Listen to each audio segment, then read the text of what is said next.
Ndabahaye kaze muri kino kiganiro c'inama nshingamateka mutegurirwa n'igisata cyo kumenyesha amakuru n'ubuvugizi mu biro vya Nyeniteka umukuru w'inama nshingamateka.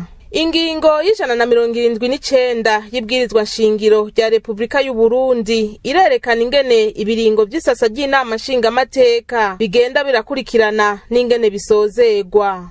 Ku mwaka inama nshingamateka isasa mu biringo bitatu vy'amezi atatu, ivyo navyo bikaba ari isasa rya Myandagaro, irya Kigarama hamwe n'isasa rya Ndamukiza. Ku munsi wa mbere rero igenekerezo rya 31 Gitugutu uyu mwaka wa 2022 inama nshingamateka yarasozereye ikiringo c'isasa rya Myandagaro uyu mwaka wa 2022.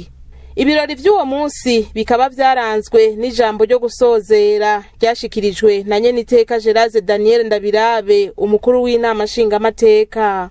Amaze guha ikaze abitavye ivyo birori, Nyeniteka Gerard Daniel Ndabirabe yaribukije ko mu kiringo kirangiye ca Myandagaro inama nshingamateka yahuye n'ivyago aho yabuze umushingamateka Pierre Claver Niyubahwe hamwe n'uwahoze ari umushingamateka Anglebert Ngendabanka, ubu akaba yarasigaye ari umukozi w'inama nshingamateka. Au cours de cette session que nous clôturons aujourd'hui, l'Assemblée nationale a connu des événements douloureux. Muri iri sasa turamutse dusozera inama nshingamateka yarahuye n'ibihe bitoroshe cyane urupfu rw'umushingamateka Pierre Claver Niyubahwe rwabereye mu bitaro vyitiriwe umwami Karede kwigenekerezo rya 23 Nyakanga umwaka wa 2022 n'urupfu rw'uwahoze ari umushingamateka Ngendabanka Anglebert nawe yitavye Imana asigaye ari umukozi w'inama nshingamateka mu bitaro vy'Ingozi kwigenekerezo rya 3 Gitugutu umwaka wa 2022. Imana ibakire mu bwami bwayo. Turashimiye cyane ba nyakubahwa abashingamateka babandanije ibikorwa bahamagarirwa n'ibwirizwa shingiro mu bumwe naho inama nshingamateka yari mu bihe bigoye. Ils ont continué à accomplir loyalement leur mission constitutionnelle. Kuvyerekeye gutora amabwirizwa mu kiringo ca Myandagaro kirangiye, inama nshingamateka yemeje integuro z'amabwirizwa 8, yongera kandi iriga iranemeza iminyanyuro z'inama nkenguzamateka. S'agissant des réalisations en matière législative, ivyaranguwe mu bijanye n'amategeko, integuro z'amabwirizwa zikurikira zarizwe zongera ziremezwa. Integuro y'ibwirizwa rigenga amasezerano yo gufashanya mu vy'ubutunzi n'ubuhinga hagati ya leta y'u Burundi na leta zunze ubumwe z'Abarabu. Integuro y'ibwirizwa rigenga amasezerano yasubiwemwo yabereye Georgetown ishigwa k'igikumu kwigenekerezo rya 20 Ruheshi umwaka wa 2021 i Buruseli. Integuro y'ibwirizwa rigenga isubiramwo ry'itegeko nimero 1/15 ryo kuwa 29 Ndamukiza umwaka wa 2006 rigenga amategeko araba intwazangabo mu rwego rwo kwivuna abansi mu Burundi. Integuro y'ibwirizwa rigenga isubiramwo ry'itegeko nimero 1/20 ryo kuwa 31 Kigarama umwaka wa 2010 rigenga amategeko araba ibisongerezi vy'intwazangabo mu rwego rwo kwivuna abansi mu Burundi. Integuro y'ibwirizwa rigenga amasezerano y'u Burundi ku mpinyanyuro z'amasezerano ajanye no gukingira amasoko ntanganguvu avuye ku mishwarara. Integuro y'ibwirizwa rigenga yinjira ry'igihugu c'u Burundi mu masezerano yo gukingira amasoko ntanganguvu avuye mu mishwarara CPPMN mu mfunyapfunyo. Integuro y'ibwirizwa rigenga amategeko y'abasirikare bo ku rwego rwo hasi mu rwego rwo kwivuna abansi mu Burundi. Integuro y'ibwirizwa rigenga amasezerano y'igihugu c'u Burundi ku masezerano yerekeye urwaruka rwa Afrika yemejwe Banjul mu gihugu ca Gambia kwigenekerezo rya 7 Mukakaro umwaka wa 2006. Inama nshingamateka yarize yongera iremeza kandi impinyanyuro yavuye mu nama nkenguzamateka ku nteguro zimwe z'amabwirizwa mu kwiga no kwemeza impinyanyuro zijanye n'amasezerano y'iyinjira ry'u Burundi mu muryango w'akarere ka Afrika y'ubuseruko. Ibiro vy'inama nshingamateka birashima cane intambwe imaze gushikwako muri rusangi na cane mu gisata co gutunganya amategeko. Ivyo vyibonekeza ku nteguro z'amabwirizwa 88 zizwe zikongera zikemezwa kuvaho iki kiringo c'ibihumbi 2020 ushira umwaka w'ibihumbi 2025 gitanguriye gushika ubu. Ibiro vy'inama nshingamateka birashima cane intambwe imaze gushikwako muri rusangi na cane mu gisata co gutunganya amategeko. Ivyo vyibonekeza ku nteguro z'amabwirizwa 88 zizwe zikongera zikemezwa kuvaho iki kiringo c'umwaka w'ibihumbi 2020 gishira umwaka w'ibihumbi 2025 gitanguriye gushika ubu. Turateye intege abashingamateka batowe muri iki kiringo ko bogumana umurindi nk'uwo wo gukora neza ku nyungu y'abenegihugu. Nous encourageons les honorables députés à garder cette soif d'un travail bien fait qui garantit le bien-être de nos concitoyens. Mu kiringo ca myandagaro kandi kirangiye, inama nshingamateka yararanguye igikorwa cayo co kugenzura ibikorwa vya leta, aho abashikiranganji ba leta y'u Burundi bishuye ku bibazo bitandukanye by'abashingamateka bijanye n'ubuzima bw'igihugu. Inama nshingamateka ikabishimira nyenicubahiro umukuru w'igihugu kukungene yitanga atiziganya mu gutorera inyishu ibibazo biba bihanze abenegihugu. L'Assemblée nationale a également accompli sa mission de contrôle de l'action gouvernementale. Amateka yarakoze igikorwa cyo kugendura itunganywa ribereye n'ishigwa mu ngiro ry'amatungo ya leta.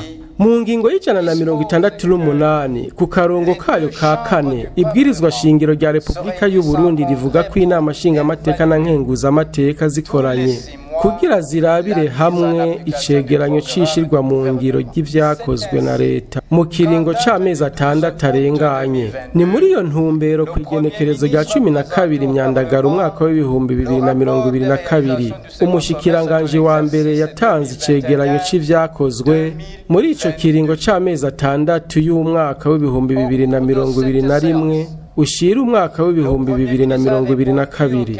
Muri iyo nama umushikiranganje wa mbere yarishuye ku bibazo bitandukanye vyabajijwe n'abashingamateka hamwe n'abakenguza amateka.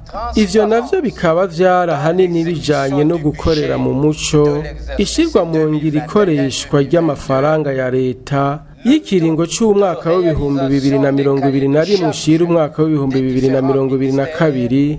Urugezo rwishirwa mu ngiro ry'ivyabashikiranganje bajejwe gukora hamwe n'icegeranyo cishirwa mu ngiro kijanye no kubungabunga amatungo y'igihugu. Abatowe baboneyeho akaryo ko kugaragaza umwitwarariko ujanye n'ikena ry'ivyankenerwa nk'isukari, isima, ibinyobwa, igitoro hamwe n'umwavu.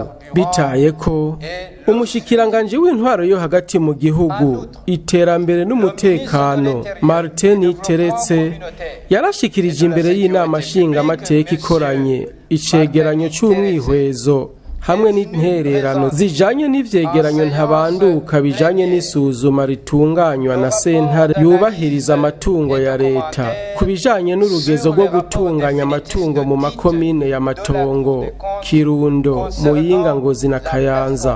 Nayo umushikiranganje ajejwe ibidukikije, uburimyi n'ubworozi Dr Santos Niragira yaratanze umuco ku bijanye n'imyiteguro y'irima ry'agatasi ku mwaka w'ibihumbi 2023. Bitaye ko abashinga amateka n'abakenguza amateka barabajije ibibazo bijanye n'ubushikiranganje bujejwe indero n'ubushakashatsi Dr François Havyarimana. Kabaye n'akaryo ko kwishura ibibazo bitandukanye bijanye n'imyitwarariko iteye uruhagarara ku bibazo bibabakiye mu ntumbero yo kugarura inyigisho z'akanovera. Tuboneyeho n'akaryo ko gukengurukira vy'imvamutima nyakubahwa umukuru w'igihugu Varisito Ndayishimiye, we adahengeshanya kwitanga atiziganya mu kwihuta gutorera inyinshi ibibazo bihanze abenegihugu. Nous profitons de cette occasion pour exprimer particulièrement notre profonde gratitude au chef de l'État, Son Excellence Évariste Ndayishimiye, lui qui ne cesse de s'investir corps et âme pour trouver des solutions rapides et adéquates aux préoccupations de la population. Kubijanye naho no gukarihiriza ubwenge abashinga amateka hamwe n'imigenderanire hagati y'inama nshinga amateka n'izindi nzego, abashinga amateka n'abakenguza amateka bari kumwe n'abakozi bakuru bo muri izo nzego zibiri barakarihirijwe ubwenge kubijanye na yandinganizo nshasha ya leta ya budget programme, aho leta isohora amafaranga yisunze imigambi iba yateguwe. Baritavye kandi amanama yagiye arabera hanze y'igihugu nko mu bihugu vya Uganda, Afrika y'Epfo, Liberia. Bijanye no gutunganya inyigisho nkarisha bwenge, haratunganije uruganda kuvyerekeye gukoresha amafaranga ya leta bifatiye ku migambi budget programme. Ubuhinga bwo gushira mu ngiro no gutunganya icegeranyo byarigishijwe hamwe n'abakozi bakuru bo muri leta no mu nama nshingamateka na nkenguzamateka. Catunganirijwe Ngozi kuva ku igenekerezo rya 3 gushika ku igenekerezo rya 6 Gitugutu umwaka wa 2022. Intumbero nyamukuru y'urwo ruganda yari yo gusigurira idoni d'ubuhinga bwose kubijanye no gutunganya umugambi no kuwugenzura. Bitaye ko abashinga amateka b'abakenyezi baritavye inama yatunganijwe ku rwego rukuru rw'indongozi z'abakenyezi yabaye ubugira gatatu mu Burundi kuva ku igenekerezo rya 10 gushika ku rya 12 Gitugutu umwaka wa 2022 ku Civugo. Amagara hamwe no gufungura ku mukenyezi, uruyoya, umwana n'umuyabaga. Urwo ruganda rukaba rwatunganijwe n'ishirahamwe ry'umupfasoni wa nyenicubahiro umukuru w'igihugu OPDD mu ncamake. Kubijanye n'imigenderanire, umushinga amateka Sabine Ntakarutimana, icegera ca mbere c'umukuru w'inama nshinga amateka, yaritabiriye umwiherero w'ikoraniro ryo mu karere y'abakenyezi bahurikiye mu nama nkuru y'ibihugu byo mu karere k'ibiyaga binini. Uwo mwiherero wabereye Entebbe mu gihugu c'Ubuganda kuva ku igenekerezo rya 12 gushika ku rya 14 Gitugutu umwaka wa 2022. Ku ruhande rw'icegera ca kabiri c'umukuru w'inama nshingamateka, umushinga amateka Abel Gashatsi yarakurikiranye Midland mu gihugu ca Afrika y'Epfo inama y'abakuru b'amanama nshinga amateka na nkenguza amateka z'ibihugu n'uturere yari yatunganijwe ku rwego rw'inama nshinga amateka na nkenguza amateka zo mu karere ka Afrika ku magenekerezo ya mbere na kabiri Nyakanga umwaka wa 2022. Icegera ca kabiri c'umukuru w'inama nshinga amateka yaruguruye kandi inama igira gatatu itegekanijwe y'umugujejwe iterambere ry'ubutunzi, iyinjira mu karere n'ubutunzi kama y'ihuriro ry'amanama nshinga amateka na nkenguza amateka bahurikiye mu nama nkuru y'ibihugu vyo mu karere k'ibiyaga binini FPCRGR mu ncamake yo mu rurimi rw'igifaransa. Abashinga amateka baritabiriye iyo nama yabereye Bujumbura ku magenekerezo ya 25 na 26 Gitugutu umwaka wa 2022. Inama nshinga amateka yaraserukiwe kandi n'abashinga amateka n'abakozi b'urwo rwego mu nama nyinshi zabereye mu mahanga nko mu gihugu giharanira demokarasi ya Kongo, Imoronvia mu gihugu ca Liberia, Igaborore mu gihugu ca Botswana, Maputo mu gihugu ca Mozambique, muri Angola, Midland mu gihugu ca Afrika y'Epfo, Dakar mu gihugu ca Senegal, Rabat mu gihugu ca Maroc, Lusaka mu gihugu ca Zambia, Juba mu gihugu ca Sudani y'Amajepfo.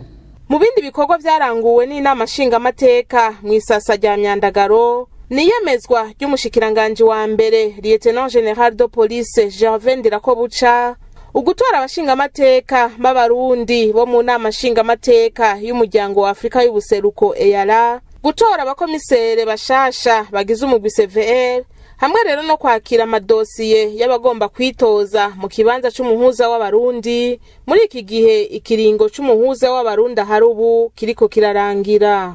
Durant cette session, d'autres activités ont été réalisées par l'Assemblée nationale. Ainsi, les honorables députés se sont réunis n'iyindi mirimo yararanguwe n'inama nshingamateka.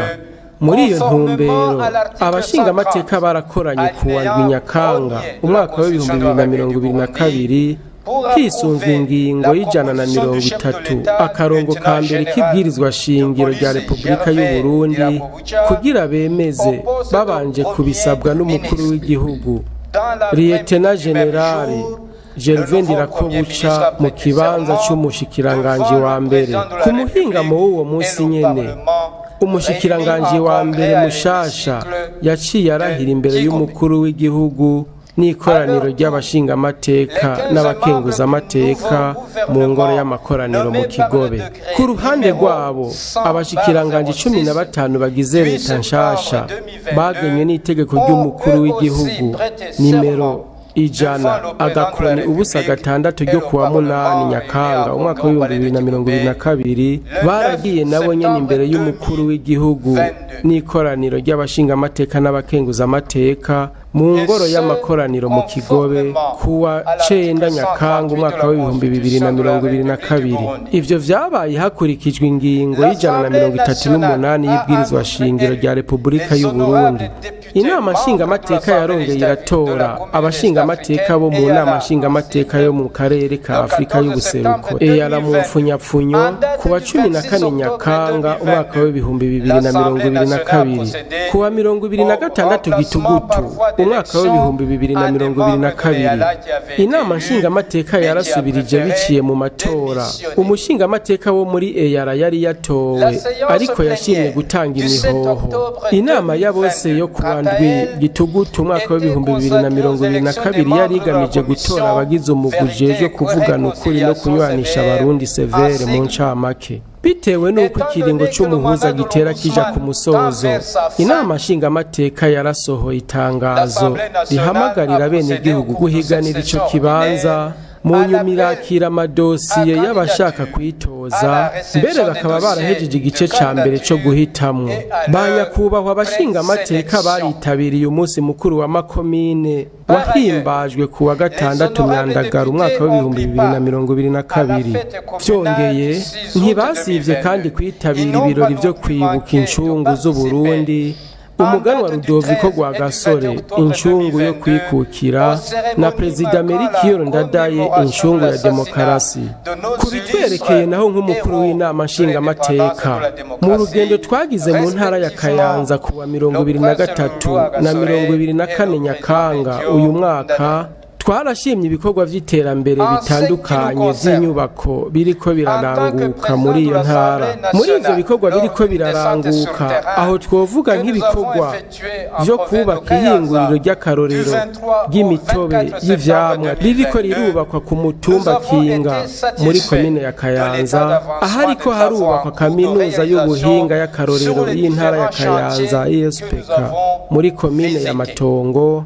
Ibibanda biriko birubakwa mu isoko ya Kivumu hamwe n'inzu y'igorofa izokoreramwo buramatari w'intara ya Kayanza igiye kwinjirwa mu minsi iza. Twaritabiriye kandi igikorane c'amasengesho no kwisonzesha c'imisi 40 categuwe ku nshuro y'icenda n'ishengero Israeli Church ku civugo kigira kiti ibitangaza Imana yemereye abantu bayo bizotuma Burundi na Afrika bibiparadizo.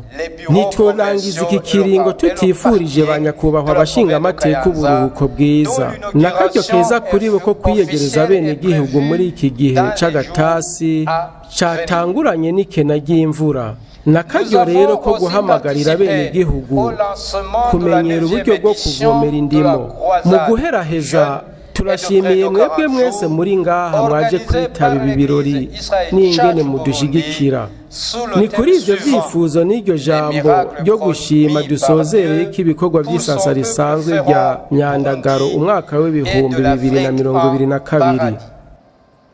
Enfin, nous réitérons nos sincères remerciements à vous tous ici présents pour être venus rehausser de votre présence cette cérémonie et pour vos appuis multiformes.